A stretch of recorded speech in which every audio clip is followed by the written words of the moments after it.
Bueno, muy buenas tardes. Vamos a platicar un poco de lo que acontece a todo paciente que es portador de algún tipo de hepatopatía. Ya como bien nos comentó la doctora Jimena Muciño, respecto a toda la fisiopatología que acontece al paciente con algún trastorno en cuanto al funcionamiento hepático, independientemente de la etiología de va a terminar condicionando trastornos en la hemostasia por las múltiples implicaciones que tiene como tal la glándula hepática en la génesis, síntesis y depuración, principalmente todos los factores de la coagulación.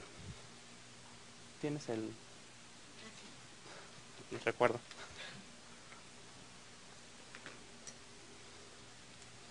Bueno, como tal, sabemos que el hígado tiene un papel fundamental respecto a lo que es la síntesis y depuración de todos los elementos que van a tener participación dentro de la hemostasia. Como tal, va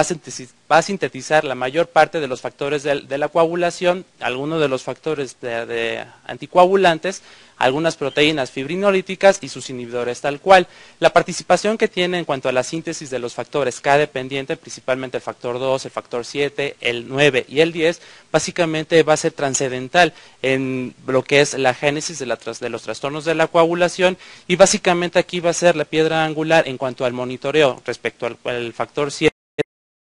de la coagulación, al monitoreo en qué momento se va a ir deteriorando la capacidad de síntesis y funcional en general de la glándula hepática. Si bien no son los únicos factores que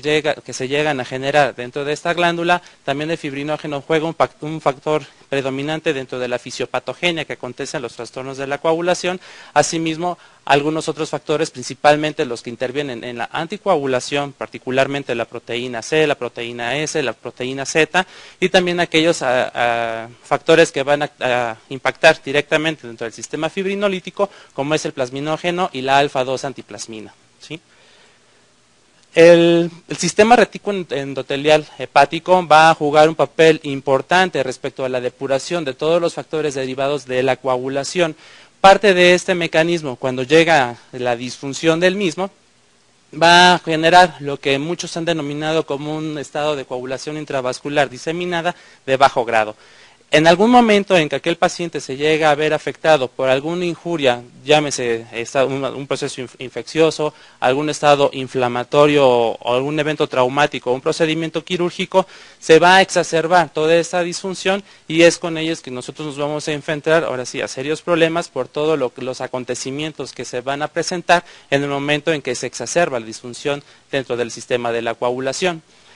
Como tal, el estudio del paciente con hepatopatía, el estar monitoreando todo lo que son los parámetros de coagulación, tiene muchas implicaciones. Primero que nada, nos puede conferir un pronóstico entre estos pacientes. Particularmente nos va a dar la pauta en saber qué tan de forma acelerada se está deteriorando la capacidad funcional de la glándula, y a partir de este momento es que nosotros podemos plantearnos dentro de las tomas de decisión terapéutica sobre qué alternativa de manejo podemos optar dependiendo del tipo de etiología de que estemos hablando. Si bien estamos hablando de hepatitis de carácter viral, ya sea B o C, aquellas que son inducidas por drogas o fármacos, o aquellas que son secundarias principalmente a la injuria de la sepsis. Como tal, de los tres principales índices que nosotros conocemos o contamos, está el Child-Pugh, el de Model of the End-Stage Liver Disease, o MEL, y el de King's College Criteria. Estos dos últimos básicamente son los que van a dar la pauta con respecto en qué momento el paciente va a tener la capacidad o va a ser candidato en que nosotros lo podamos meter en una ventana para puente a trasplante hepático como tal. Todos estos tienen un denominador común, que es el índice normalizado internacional, que básicamente es de lo que vamos a hablar un poco más puntual más adelante dentro de la charla. Dentro de los trastornos de la coagulación que nosotros nos vamos a enfrentar en todo paciente, independientemente de la etiología de la hepatopatía, vamos a tener impacto tanto en la hemostasia primaria, en la secundaria y en el sistema de la fibrinólisis. Dentro de la hemostasia primaria vamos a hablar particularmente de lo que acontece el problema de las plaquetas, y vamos a tener estas dos grandes vertientes. En aquellas que van a ser inducidas por trombocitopenia y aquellas que van a ser inducidas por la trombocitopatía, que esta en la actualidad es la que está teniendo mayor ímpetu en cuanto a las líneas de investigación, y de tratamiento que puedan tener algún impacto en estos tipos de pacientes. Hablando de la trombocitopenia tal cual, esta básicamente va a estar relacionada primero que nada al hiperesplenismo. Como tal, dependiendo del estadio en que se encuentra un paciente con algún tipo de hepatopatía, si estamos hablando en la categoría de la escala del Child-Pugh, si estamos en un Child A o B, este hiperesplenismo se va a ir incrementando y nos puede llegar a tener un secuestro de plaquetas, inclusive hasta de un 90% de las que tenemos circulantes. Si bien el paciente con cualquier tipo de hepatopatía, particularmente las crónicas, van a estar alrededor de las 30.000, 40.000 plaquetas, no por ello condicionando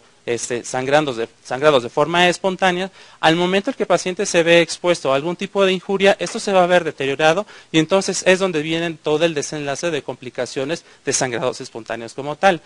Por otra parte, también vamos a tener daño en lo que son las eliminaciones de los inhibidores de las plaquetas, ¿sí? Principalmente lo que corresponde al óxido nítrico generado a nivel endotelial, también la destrucción inmune. Ese es un punto muy importante, principalmente en aquel paciente que es su hepatopatía secundaria al virus de la hepatitis C. En algún momento en que se ve exacerbada esta enfermedad, va a condicionar primero que nada impacto en cuanto al número de plaquetas y lo va a predisponer a que pueda tener algún tipo de daño por sangrados, ya sea a nivel sistema nervioso central o inclusive lo que es el tracto digestivo, complicando su condición clínica. Y también otro punto muy importante es la disminución en la producción de la trombopoyetina. La glándula hepática básicamente es el único lugar donde se va a producir la trombopoyetina y al momento en que se va deteriorando su capacidad de síntesis, por ende también va a ir disminuyendo en forma lineal o paralela el número o cuenta plaquetaria tal cual. Pasando al rubro de la trombocitopatía, aquí es algo muy importante, e insisto, es algo de lo que actualmente las líneas de investigación han sido un poco más enfáticas.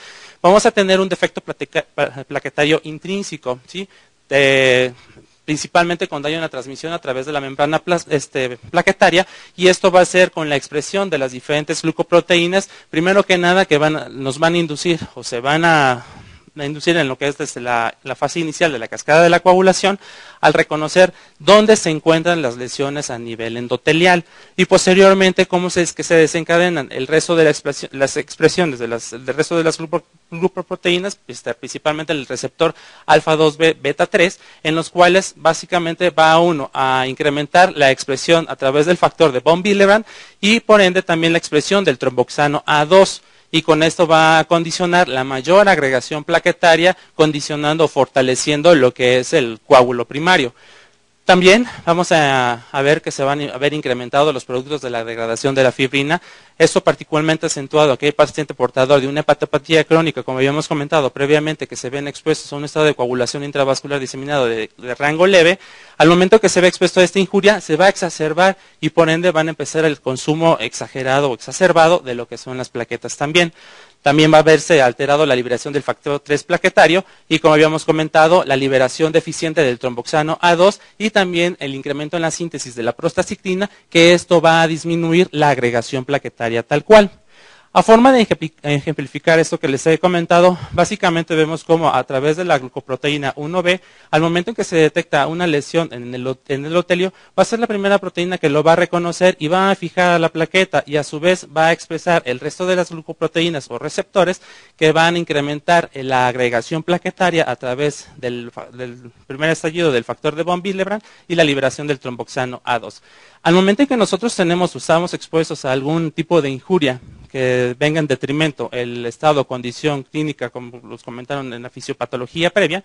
estos mecanismos se van a ver afectados. Van a verse incrementados los procesos de proteólisis, los cuales van a verse afectados principalmente en el receptor alfa-2b beta-3 y en la disminución en la liberación del tromboxano A2, y es por ello es que se ve en detrimento principalmente la función plaquetaria en estos pacientes. Hablando de la hemostasia secundaria,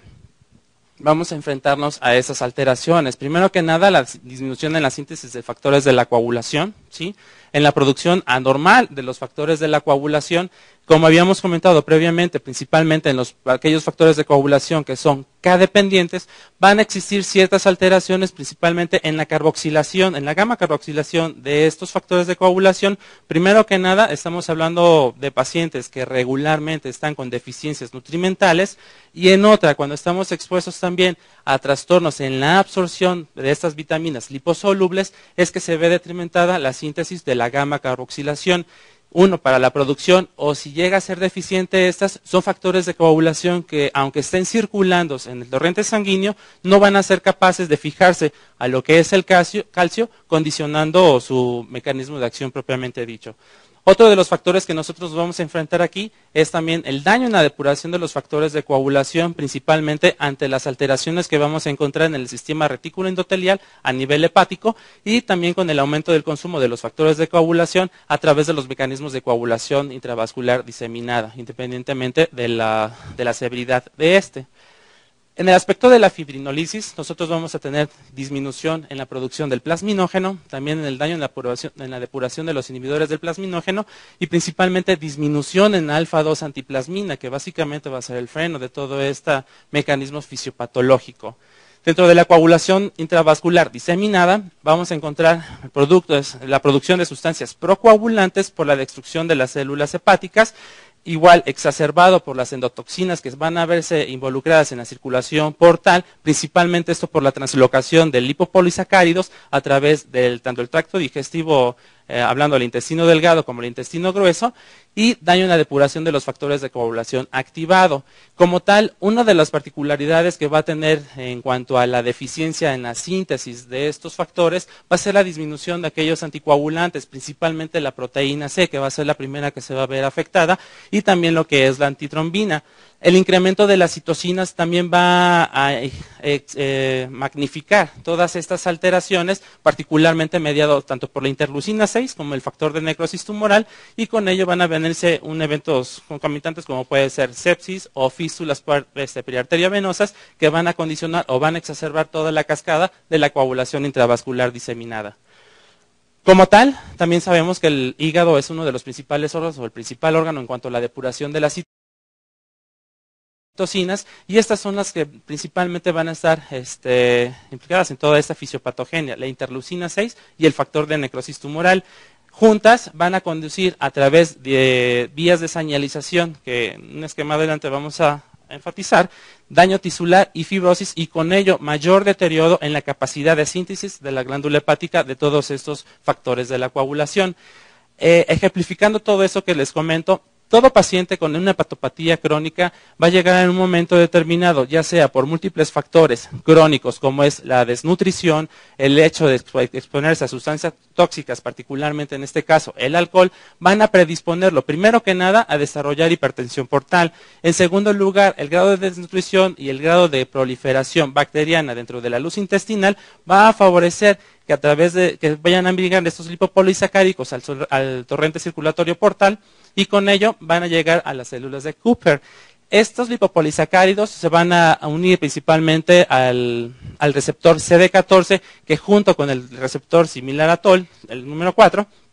van a generar tres principales vías de señalización y por ende de daño a nivel celular. Por un lado van a predisponer, uno, a la expresión de radicales libres de oxígeno y con ello lo que es el estrés oxidativo a nivel celular. Por otro lado van a expresar el factor nuclear kappa beta y con ello van a inducir lo que es la vía apoptótica a través de la caspasa 8 y también se va a proliferar lo que es el daño tisular, principalmente mediado por apoptosis y fibrosis, y con ello detrimento en la capacidad de síntesis. Y por otro lado vamos a tener la expresión del factor de necrosis tumoral, la interleucina 1, la interleucina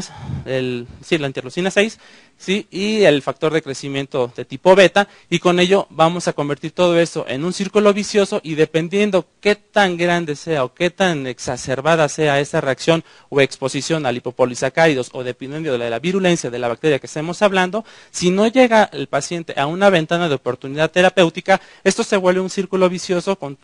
finalmente llevándolo a lo que es la insuficiencia hepática aguda y veniendo todas las catástrofes, principalmente en el sistema de coagulación que estamos hablando.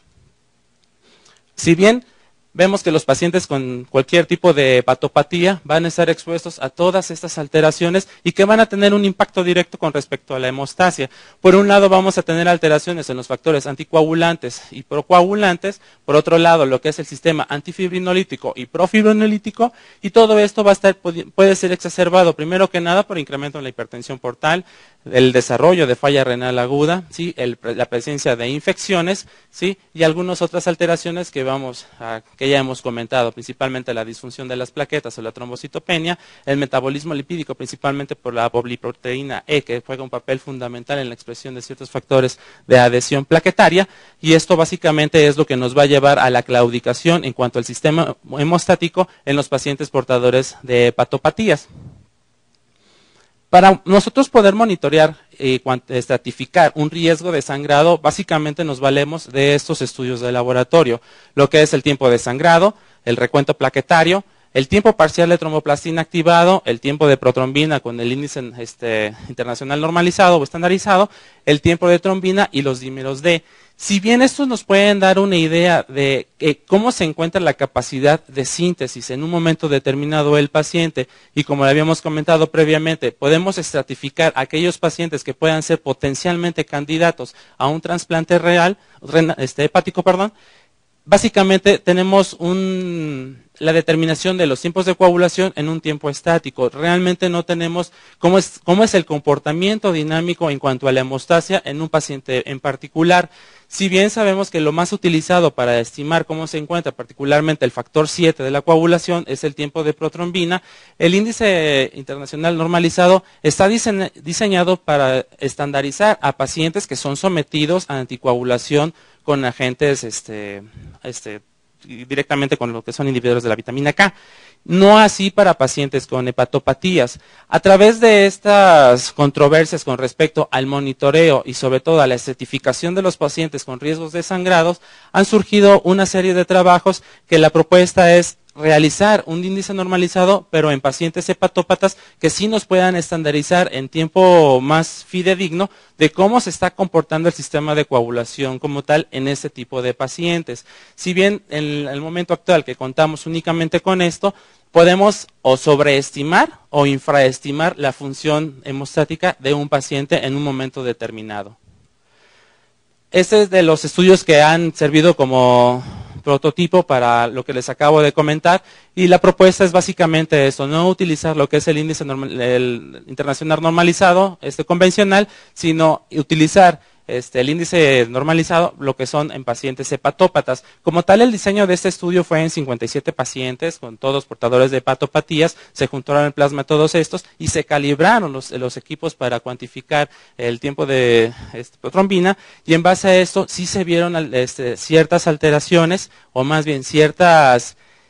incongruencias en cuanto a la cuantificación de estos resultados, y particularmente al momento en que se van a estratificar con el índice de MELT, puede llegar a tener una diferencia inclusive hasta de 4 puntos únicamente por este criterio. No, lo único que ellos estimaron para poder estandarizar y meterlos a estos criterios fue el impacto que tuvo sobre el INR, ya sea el internacional normal para los pacientes que son sometidos a inhibidores de la vitamina K o aquellos pacientes que son portadores de hepatopatías. Como tal,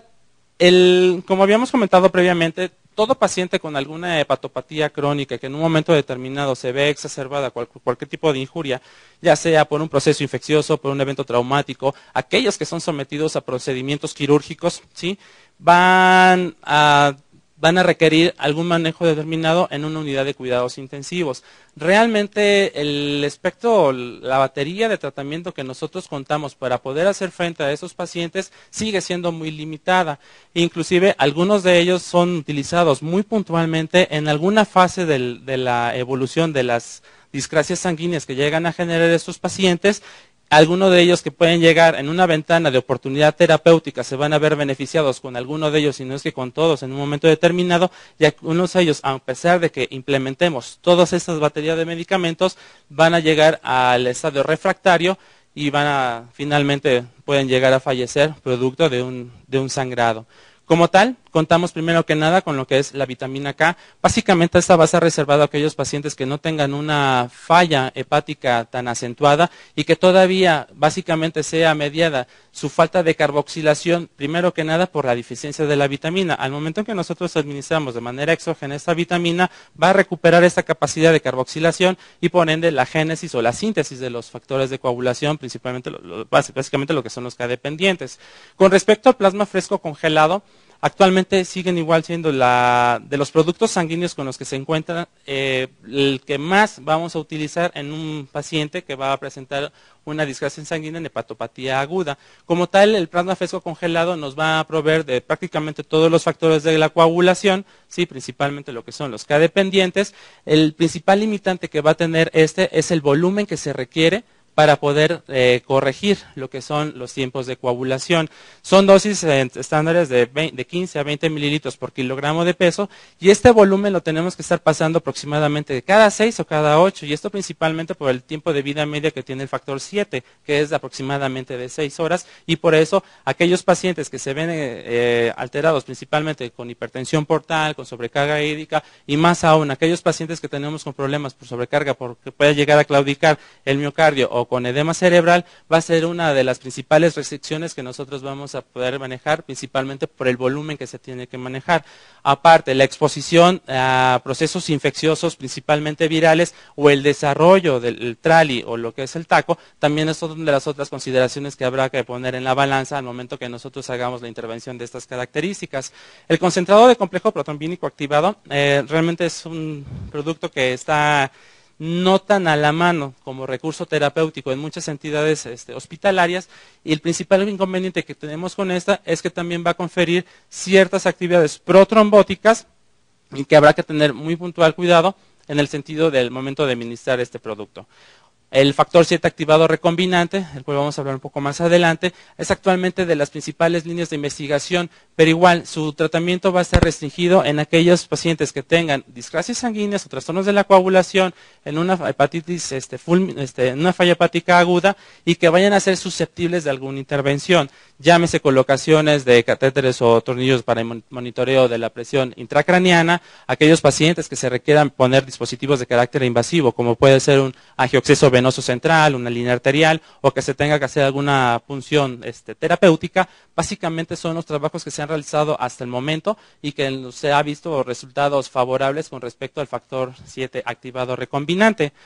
Los concentrados de plaquetas, de igual forma, en aquellos pacientes que por trombocitopatía van a ver alterados y no tanto por la trombocitopenia, y que veamos que se van a ver beneficiados, es otra de las herramientas terapéuticas que nosotros contamos. En los crioprecipitados, aquellos pacientes que tengan niveles de fibrinógeno por abajo de 100, también es otra de las opciones. Como tal, todo paciente que tenga un fibrinógeno por debajo de 100 va a requerir en promedio de 2 a 15 unidades de crioprecipitados para poder modificar o impactar con respecto a la cuantificación a los niveles séricos del mismo, para poder decir que tiene una adecuada respuesta terapéutica.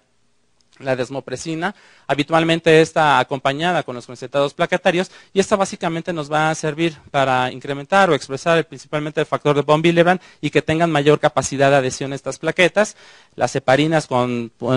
uso muy puntual, principalmente en estados de C y D, en los cuales se puede llegar a un momento a ver beneficio del paciente para tratar de romper ese ciclo de coagulación intravascular diseminada. Y por último, lo que son los antifibrinolíticos. Como tal, el ácido epsilon aminocaproico, igual con las consecuentes complicaciones que bien son sabidas, el riesgo de inducir eventos trombóticos a cualquier nivel es otra de las principales complicaciones que nosotros podemos derivar de estos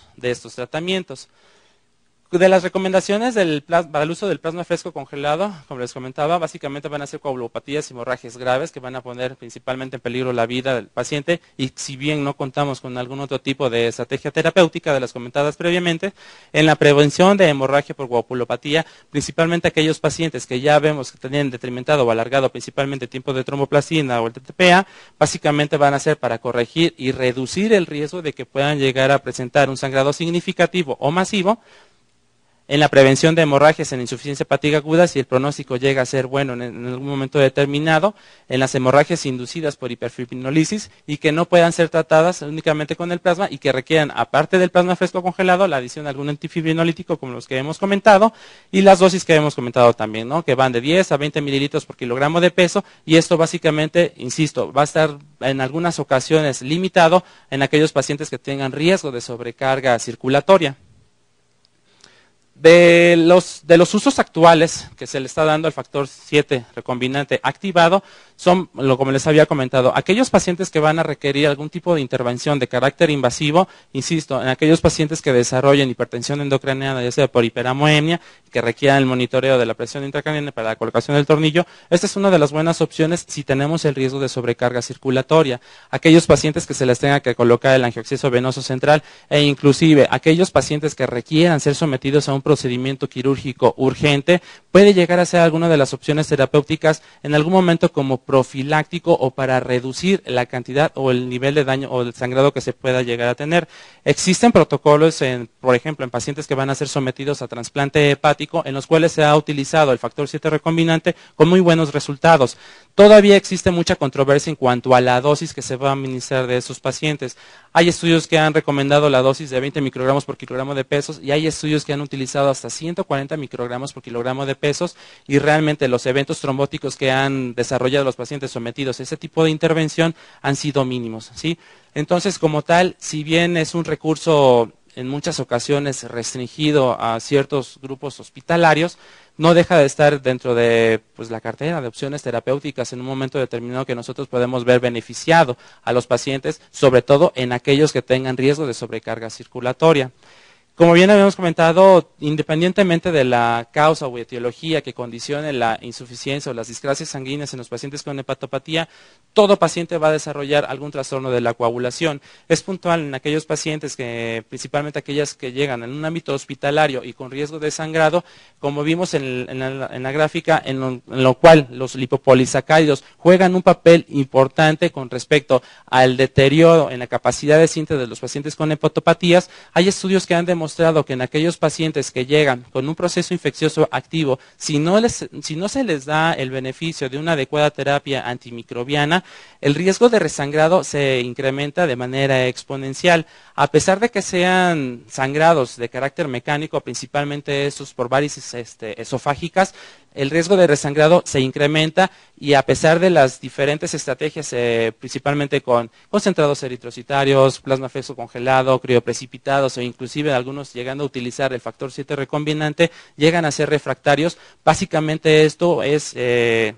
manera de bola de nieve, fundamentado por el hecho de la persistencia de los procesos infecciosos que siguen detrimentando la capacidad de síntesis y por ende la capacidad de formar adecuados coágulos en lo que es el sistema donde sale injuria tal cual. Entonces, básicamente, en cuanto a nuestras conclusiones,